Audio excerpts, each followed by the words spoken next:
शंकराचार्य का जब हम पूरा पढ़ते हैं तो उसमें एक बहुत डिफिकल्ट कॉन्सेप्ट आता है जिसको हम कहते हैं माया।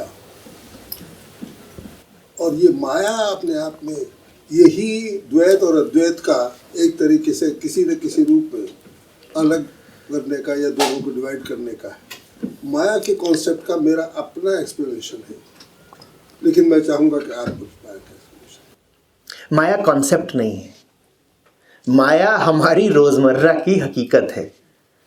और जब तक आप उसे कॉन्सेप्ट या सिद्धांत कहेंगे वो आपको डिफिकल्ट ही लगेगी। संतों के पास जाइए तो कहते हैं माया माया सब कहे, माया लखे न कोय। और कितनी सरल बात, जो मन से न उतरे माया कहिए सोए। जो आपके दिमाग में चल रहा है उसी का नाम माया है। बताइए इसमें कठिन क्या है, डिफिकल्ट क्या है? जो भी कुछ मन में घर करके बैठ गया, जिस भी विषय में आप लगातार विचार करते रहते हैं, वही मन का बोझ है, वही कबीर साहब की चक्की है, उसी का नाम माया है। कुछ उसमें कठिन नहीं। हाँ, जब आप उसे अपने जीवन से दूर करके देखते हैं, उसे सिद्धांत भर बना देते हैं, किताबी बात बना देते हैं, तो हो सकता है कि वो कठिन लगे। चले थे मंदिर की ओर, मुड़ गए मैखाने की ओर, यही माया है। इसमें क्या कठिन, ये तो रोज की बात है। बैठे हैं सत्संग में लेकिन मन में घूम रहा है व्यापार, यही तो माया है, रोज की बात है। इसमें कठिन क्या है? अध्यात्म गूढ़ सिद्धांतों का नाम नहीं है। अध्यात्म का अर्थ है अपनी रोजमर्रा की बेचैनी को स्वीकार करना ईमानदारी से और फिर उसको शांति की ओर ले जाना। सरल, अति सरल है। सरल अति सरल को भी कठिन बना लेने का नाम माया है। अगर इतना सरल है, जैसे कि हम अद्वैत की ओर हमारा लक्ष्य जो है वो अद्वैत का है, और आप कह रहे हैं कि बहुत सरल भी है, तो फिर इसके साधन क्या है? इस सरलता से इस अद्वैत को पाने का तरीका क्या है? तरीका एक है, उसका नाम है ईमानदारी। ईमान के लिए ही दूसरा शब्द होता है धर्म, सत्यता। सत्य को पाना है तो सत्यता चाहिए। द्वैत का लक्ष्य है शांति। वो माने तो सही ना कि शांति चाहिए, और तुमने अगर मान लिया कि शांति चाहिए तो फिर ऐसे कामों को, ऐसे संबंधों को, ऐसे व्यक्तियों को और वस्तुओं को जीवन में क्यों प्रश्रय दे रखा है जो तुम जानते हो कि तुम्हें अशांति देते हैं? साधन नहीं चाहिए। जो साधन पहले से पकड़ रखे हैं उनका त्याग चाहिए। जीवन भर और क्या किया है? साधन ही तो इकट्ठे किए हैं ना। हमारे जीवन में, घर में, मन में जो कुछ भी मौजूद है, गौर से देखिएगा, उसको हमने जीवन में सम्मिलित ही इसीलिए किया ताकि वो शांति की ओर ले जाने वाला साधन बने। आप किसी से मित्रता क्यों करते हैं? इसलिए तो नहीं करते कि वो आपके जीवन में उपद्रव कर दे। उस व्यक्ति को आपने साधन जाना कि ये जीवन में आएगा तो मुझे मेरे साध्य की ओर ले जाएगा, और साध्य क्या है? शांति। आप बाजार में जाकर के कोई चीज भी क्यों खरीदते हो? साधन ही तो है कि उससे आपको कुछ चैन सुकून मिलेगा। जीवन में जो कुछ भी उपस्थित है हमारे, हमने अपनी होशियारी में उसको एक साधन ही जाना, इसीलिए जीवन में शामिल किया। अब और साधन नहीं चाहिए, अब ईमानदारी चाहिए ये देखने के लिए कि आज तक जितने भी साधन जुटाए सब व्यर्थ गए, निष्फल। तो मुक्ति, उन साधनों से मुक्ति चाहिए। नए साधन नहीं चाहिए, पुराने साधनों से मुक्ति चाहिए। मुक्ति की ओर एक ही चीज ले जाती है, मुक्ति, और सत्य की ओर ले जाती है सत्यता। मैंने कहा ईमानदारी। किम तद्ब्रह्मम, किम अध्यात्मम, किम कर्म, पूरा का पूरा 8 प्रश्न पूछे। वहाँ अध्यात्म को डिफाइन किया गया है, ब्रह्म को डिफाइन किया गया है। जैसे हम मैथमेटिक्स, तो मेरा फील्ड मैथमेटिक्स है, जैसे हम मैथमेटिक्स में किसी भी कॉन्सेप्ट को क्लियरली डिफाइन करते हैं फॉर्मली, फिर उसकी एग्जाम्पल देते हैं, तमाम चीज़ें इस तरह से हमारे पास में समझ में आती हैं। उसी तरह से माया का जो हमारा पहला प्रश्न था, माया जिसकी एग्जिस्टेंस नहीं, माँ में नहीं, माया जिसकी एग्जिस्टेंस नहीं है, वो कॉन्सेप्ट अपने आप में माया वो कॉन्सेप्ट नहीं है। या माँ सा माया ये कॉन्सेप्ट नहीं है। समझिए बात को। आप अगर गीता का नाम लेंगे तो गीता में कोई किताबी स्थिति नहीं उपस्थित थी। जीवन सामने खड़ा था, रण क्षेत्र है, तीर है, युद्ध है, और वहां पर पता करना है कि अभी अभी सही कर्म क्या है। व्यक्ति कुछ भी करता है, समझिएगा बात को, कुछ लक्ष्य होता है ना, कोई वजह होती है। मन बेवजह तो कुछ भी नहीं करता, अकारण तो हम एक कदम भी नहीं बढ़ाते। इसी तरीके से अध्यात्म भी बहुत बहुत व्यवहारिक बात है। उसको शास्त्रीय या सैद्धांतिक मात्र मत बना लीजिएगा, अन्यथा उससे लाभ नहीं ले पाएंगे। जो बात किताबी हो गई वो जीवन में नहीं उतरेगी, जो बात सैद्धांतिक हो गई वो खून में नहीं बहेगी, फिर उससे लाभ नहीं मिलेगा। हमें तो लाभ चाहिए ना। हमें मात्र नाम नहीं लेना है ब्रह्म का, हमें तो ब्रह्मस्थ हो जाना है ना। हमें बस श्लोक उच्चारित नहीं करने हैं, हमें तो मंत्रों का नाद हो जाना है ना। पानी का नाम लेने से प्यास थोड़ी ही बुझेगी।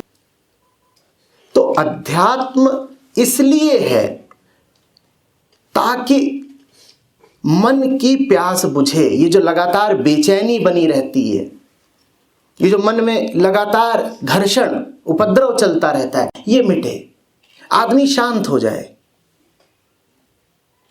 आप जाएंगे वैदिक ऋषियों से पूछेंगे, कहेंगे ताप त्रय को मिटाने के लिए है अध्यात्म, और इसका कोई लक्ष्य नहीं। मन माने ज्वर, मन माने ताप, जलता रहता है पूरा जिस्म, वो आग मिटे, आदमी शीतल हो जाए, इसलिए है अध्यात्म। अध्यात्म ज्ञान नहीं है। अध्यात्म मन में संचित कर लेने वाली वस्तु भी नहीं है।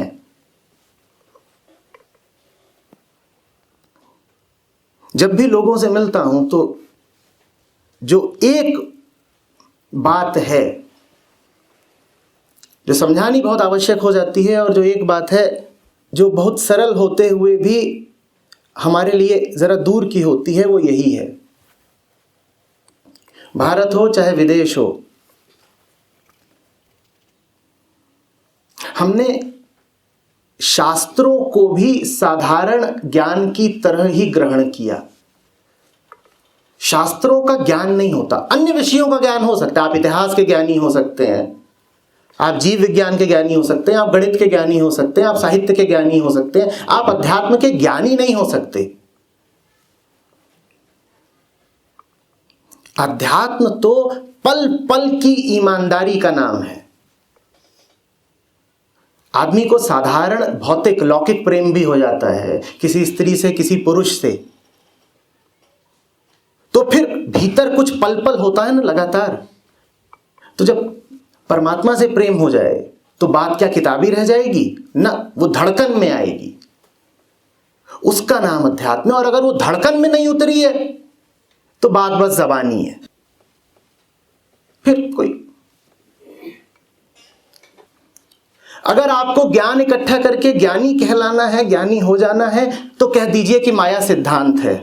पर अगर आपको जीवन ही बदलना है और शांति चाहिए तो माया को प्रत्यक्ष देखिए। और जो चीज प्रत्यक्ष दिख रही हो वो सिद्धांत नहीं होती।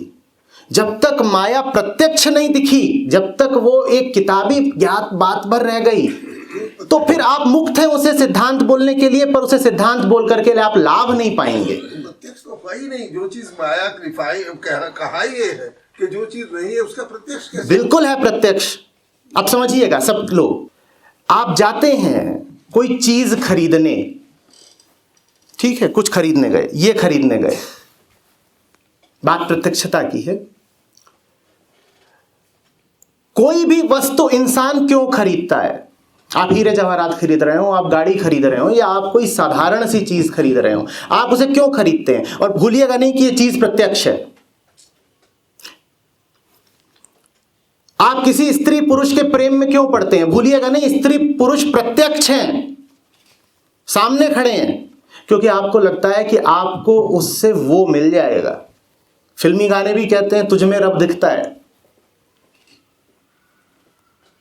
किसी को लगता है पद में मिल जाएगा परमात्मा, किसी को लगता है प्रतिष्ठा में मिल जाएगा, किसी को लगता है ज्ञान में मिल जाएगा। और ये सब चीज सामने की है ना, ये सामने है, ये जो सामने है ना, इसे हम वस्तु मात्र नहीं मानते, इसे हम शांति मान लेते हैं। यही माया है, माया प्रत्यक्ष है, मेरे हाथों में है। हमारे लिए चीज कभी चीज नहीं होती, हमारे लिए चीज सदा एक अर्थ लिए होती है। इसीलिए हर चीज हर व्यक्ति के लिए एक अलग चीज होती है।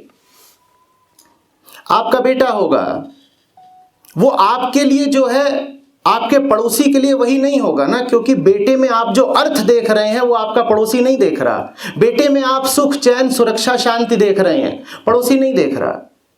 बेटा प्रत्यक्ष है कि नहीं? प्रत्यक्ष है, पर हम जान ही नहीं पा रहे कि वो नहीं है जो हम उसे समझ रहे हैं। हम दुनिया की चीजों को दुनिया की चीजें नहीं समझते, हम उन्हें परमात्मा तक ले जाने वाला साधन समझ बैठते हैं। ये माया है, और माया प्रत्यक्ष है। इतनी प्रत्यक्ष है कि संत कहते हैं कि अब तो उसे मैंने अपनी रसोई में लगा दिया है, मेरी चाकरी करती है, और तरीके तरीके से उसका विवरण देते हैं। कहते हाट में बैठी हुई है फंदा लेकर के, दुनिया को उसने फंसा रखा है। प्रत्यक्ष है, बाजार, हाट, बाजार, वहां और कौन बैठा हुआ है? आप जा रहे हैं बाजार में, लुभाया जा रहा है। और आप विज्ञापनों को भी अगर देखेंगे तो विज्ञापन आपको यही बता रहे होते हैं, आओ मेरी चीज खरीदो, तुम्हें शांति मिल जाएगी।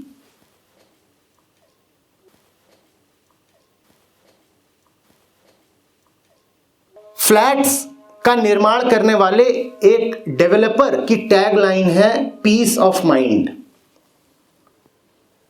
Piece of mind. अब ये जो फ्लैट है ये प्रत्यक्ष है कि नहीं? लेकिन हमें बताया जा रहा है कि फ्लैट फ्लैट नहीं है, पीस ऑफ माइंड है। यही माया है कि जो चीज सामने है, जो ईंट पत्थर मात्र है, उसमें आपसे कहा जा रहा है कि पीस ऑफ माइंड है। और पीस और शांति ये तो सत्य के नाम है, तुम्हें ईंट पत्थर में मिलने वाले नहीं। जो चीज सामने है उसको देख ही नहीं पा रहे कि वो वास्तव में क्या है। वो स्त्री मात्र है, वो परमात्मा नहीं है। वो बच्चा मात्र है, वो परमात्मा नहीं है। दफ्तर दफ्तर है, यहां तुम्हें वो नहीं मिलेगा जो तुम चाह रहे हो कि मिल जाए। अंततः निराश होना पड़ेगा। यही माया है। अंधेरा है, डार्कनेस है कि नहीं? डार्कनेस नजर आती है, लेकिन वो है, एग्जिस्ट करती है। इस बात के लिए हमें एक टेस्ट लगाना पड़ेगा कि जो चीज़ एग्जिस्ट करती है वो अगर एक जगह से दूसरी जगह जाती है तो उसका पता लग जाता है कि यहाँ से वहाँ चली गई। अंधेरे को हम रोशनी से हटा देते हैं। वो क्या एक कमरे से दूसरे कमरे में गया? अंधेरा नहीं गया। अंधेरा एग्जिस्ट नहीं करता, लेकिन अंधेरा दिखाई पड़ता है। और वो जो हमें दिखाई पड़ता है वो क्या करता है? वो हमारे ज्ञान को, प्रकाश को एक तरीके से उसका उल्टा है। तो जो चीज़ हमें समझनी चाहिए उसको सही न समझने का मौका देना हमारे पास में। कोई चीज़ हम खरीदने के लिए गए, हमने खरीद लिया, उसको एक यूज़ के लिए ले रहे हैं, वो पता नहीं कैसे आप उसको माया, लेकिन मैं समझ नहीं पा रहा हूँ। लेकिन ये एग्जाम्पल मुझे ऐसा लगता है कि माया की बड़ी स्पष्ट एग्जाम्पल है। और यही प्रेम का भी है, यही हमारे संबंधों का है। और धीमे धीमे अगर इस टेस्ट को हम लगाएं उन चीज़ों पर जो मिथ्या हैं, तो हमारे पास में लगता है कि वो मिथ्या अब हमारे पास में माया का रूप जो है वो अलग अलग आ रहा है। आपके जीवन के मुद्दे क्या हैं? कमरे का अंधकार और प्रकाश, या घर की, दफ्तर की, बाजार की कलह? मैं ईमानदारी की बात कर रहा हूं। जमीन पर आइए, शास्त्रों के आकाश से थोड़ा नीचे उतरिए। किताबी ज्ञान मैंने बहुत बहुत हासिल किया। अब जो यहाँ पर हो रहा है ये कोई कक्षा नहीं है किताबों से संबंधित, ये वर्कशॉप है, ये लेबोरेटरी है। हमारे जीवन में क्या मुद्दा है कि कमरे में रोशनी है, अंधकार है। हमारे जीवन में ये मुद्दा है कि बीवी से कलह है, बच्चा बात नहीं सुनता, बाजार में दाम गिर रहे हैं। असली चीजों की बात करिए ना। अध्यात्म इसलिए नहीं है कि हमें दिवा स्वप्न दिखाए, अध्यात्म इसलिए नहीं है कि हम सूत्र और श्लोक जानकर ज्ञानी हो जाएं। अध्यात्म इसलिए है ताकि आप ढंग से चैन से जी सको। कैसे आप कह रहे हैं कि आपको नहीं समझ में आ रहा इसमें क्या माया? आप ये लेने जाते हो और ये है सिर्फ पदार्थ, लेकिन जब इस पदार्थ को हाथ में लेते हो तो आंखें यूं चमकती हैं जैसे सुकून मिल गया। ये माया है, सुकून नहीं है इसमें, पर दिख रहा है। नहीं है पर दिख रहा है, यही तो माया है। तो वो भी कोई स्त्री किसी जवान पुरुष के सामने आती है, हाड़मासी है, वो साधारण जीव है, परमात्मा नहीं है उसमें, पर उसके आशिक को दिख रहा है। यही तो माया है। और ये माया अगर आप नहीं समझ रहे तो अंधकार और प्रकाश का दृष्टांत देने से क्या लाभ हो जाएगा? ये दृष्टांत किताबों में बहुत लिखे हैं और ये दृष्टांत करोड़ों लोगों ने पढ़े। नहीं बहुत मिलता इनसे, वो थोथा ज्ञान रह जाता है। जब तक आपको ठीक बाजार से गुजरते समय, घर में, अपने निजी जीवन के पल पल में सामने न दिखाई दे माया, जैसे कबीर साहब को दिखाई देती है, संतों को दिखाई देती है कि माया ऐसी डाकनी गई कलेजा काट, माया ऐसी डाकनी फंद ले बैठी हाट, जैसे संतों को दिखाई देती है ना प्रत्यक्ष बैठी। जब तक आपको नहीं दिखाई देगी तो आप भले द्वैत की बात करें, अद्वैत की बात करें, फंदा गले में माया का ही पड़ा रहेगा। माया की परिभाषा खूब पता होगी, लेकिन फिर भी गले में फंदा माया का ही होगा। आपको परिभाषा जाननी है या उसका फंदा काटना है? जल्दी बताइए। फंदा काटना है ना। परिभाषा जान के क्या होगा अगर फंदा नहीं कटा? परिभाषा जान के क्या होगा अगर जीवन भर उसी के द्वारा फंसे ही रह गए? तो आचार्य जी, फंदा काटने का प्रोसेस क्या है? और ये शब्द जो ईमानदारी आपने कई बार इस्तेमाल किया, उसको थोड़ा सा और डिफाइन करिए, because it is also a word, but what does it really mean in real life? ठीक, बड़ा मुश्किल है, अब मुश्किल है, क्योंकि चीज इतनी सामने की है कि उसकी परिभाषा बताने से ही वो गूढ़ हो जाएगी। जो चीज बिल्कुल ही सरल हो, अगर उसको परिभाषित करो तो परिभाषा उस चीज को गूढ़ बना देती है। ईमानदारी क्या है? ईमानदारी ये है कि अगर मुझे शांति चाहिए तो मुझे शांति ही चाहिए। मैं शांति का आयोजन अशांति के माध्यम से नहीं करूंगा, ये ईमानदारी है। समझिए, मुझे अगर मौन चाहिए तो मुझे मौन ही चाहिए, मैं मौन का आयोजन शोर के माध्यम से नहीं करूंगा, ये ईमानदारी है। मुझे अगर सत्य चाहिए तो सत्य ही चाहिए, मैं सत्य का आयोजन जमीनी संबंधों के माध्यम से नहीं करूंगा, ये ईमानदारी है। कोई ऐसा नहीं है जो इस बात से इनकार करे कि उसे मुक्ति नहीं चाहिए। मुक्ति चाहिए। कोई ऐसा नहीं है जो इनकार करे कि उसको सत्य नहीं चाहिए। है कोई जो कहे कि उसे झूठ चाहिए? किसी को झूठ सुनना अच्छा लगता है, किसी को बंधन अच्छे लगते हैं। आजादी सबको चाहिए, सत्य सबको चाहिए, बोध सबको चाहिए। मैं अभी बोल रहा हूं, मेरी बात ना समझ में आ रही हो, अच्छा नहीं लगेगा ना। स्वभाव है बोध, हम सब समझना चाहते हैं, और यह बात किसी को बताने की जरूरत नहीं है। जैसे किसी को बताने की जरूरत नहीं होती कि तुझे प्यास लगी है, वो स्वयं ही जान जाता है उसे प्यास लगी है। इसी तरह से ये किसी बच्चे को समझाना नहीं पड़ता कि बेटा आजाद जियो। एक छोटे से बच्चे को भी आप उसके कपड़ों में ही बांध दें तो वो कसमसाने लगता है, कुनमुनाएगा, रोएगा।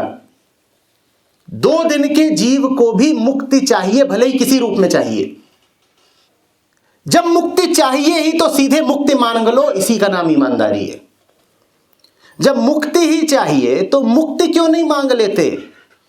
चाहिए मुक्ति और चुन रहे हो बंधन, ये बेईमानी है। और जीवन भर हम बंधन ही चुनते रहते हैं, कभी इस बंधन में पड़ते हैं, कभी उस बंधन में पड़ते हैं। संबंध तो तब हो जब बंधन सम्यक हो, हमारे संबंध तो बस बंध होते हैं अधिकांशतः, एक बंधन, दूसरा बंधन, तीसरा बंधन, चौथा बंधन, पूर्ववर्ती बंधनों को तोड़ने की कोशिश में एक और नया बंधन। ये बेईमानी है।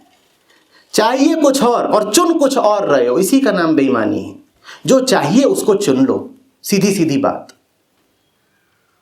न तो हम कामये राज्यम न सुखम न अपुनर्भवम कामये दुख तप्तानाम प्राणिनाम आर्तिनाशनम।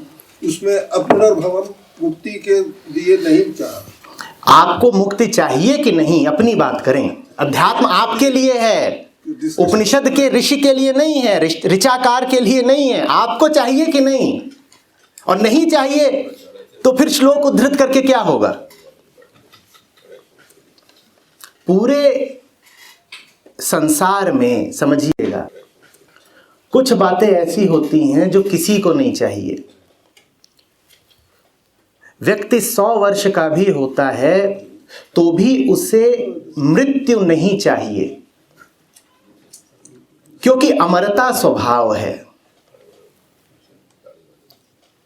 छोटा बच्चा हो, जवान हो, चाहे वृद्ध हो, कैदखाने में रहना किसी को पसंद नहीं होता। हाँ, ये हो सकता है कि कैदखाने में रहते रहते आपको आदत लग जाए। थोड़ी देर पहले मैंने जिक्र किया था कि आदत अक्सर प्रेम पर भारी पड़ने लगती है। लेकिन आपको आदत लग भी गई हो तो भी इसका अर्थ ये नहीं है कि आपको मुक्ति नहीं चाहिए। मुक्ति तो चाहिए ही चाहिए। और निवेदन है मेरा कि अगर आप अपने आप को उस स्थिति में ले आए हैं जहां आपको लगता है आपको मुक्ति नहीं चाहिए, तो फिर तो आप और ज्यादा तड़प के साथ और शिद्दत के साथ और कसमसा करके मुक्ति के लिए प्रयत्न करें। जीवन छोटा है।